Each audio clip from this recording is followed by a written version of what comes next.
अस्सलाम वालेकुम नाज़रीन, तव्हां ॿुधी रहिया आहियो AK सिंध न्यूज़। मां आहियां जावेद हुसैन कलोई। ब्रेकिंग न्यूज़ शामिल कंदा हलूं। नवाबशाह तालके थाणे जे हद मां आबिद अली अब्बासी जो लाश हथु कयो वियो आहे, जंहिंखे नवाबशाह तालके थाणे जे SHO गुलज़ार मरी लाश खणाए PMU अस्पताल आंदो वियो, जिते लाश जी सुञाणप आबिद अली अब्बासी सां थी, जॾहिं त मक़तूल कराची जो रहवासी ॿुधायो पियो वञे।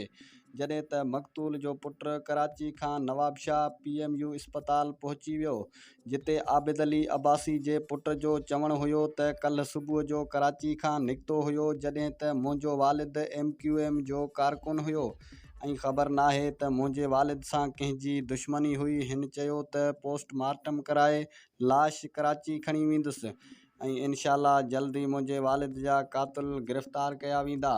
नवाबशाह मां AK सिंध न्यूज़ जो ब्यूरो चीफ तालिब हुसैन रिंद जे रिपोर्ट मुताबिक़ नवाबशाह तालके थाणे जे हद मां आबिद अली अब्बासी जो लाश हथु कयो वियो आहे, जॾहिं त नवाबशाह तालके थाणे जे SHO गुलज़ार मरी लाश खणाए PMU अस्पताल आंदो वियो, जिते लाश जी सुञाणप आबिद अली अब्बासी सां थी, जॾहिं त मक़तूल कराची जो रहवासी ॿुधायो पियो वञे।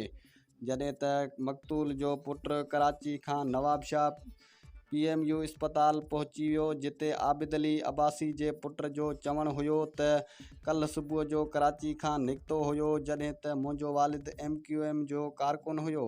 ख़बर नाहे त मुंहिंजे वालिद सां कंहिंजी दुश्मनी हुई। हिन चयो त पोस्टमार्टम कराए लाश कराची खणी वेंदुसि ऐं इंशाअल्लाह जल्दी मुंहिंजे वालिद जा क़ातिल गिरफ़्तार थींदा।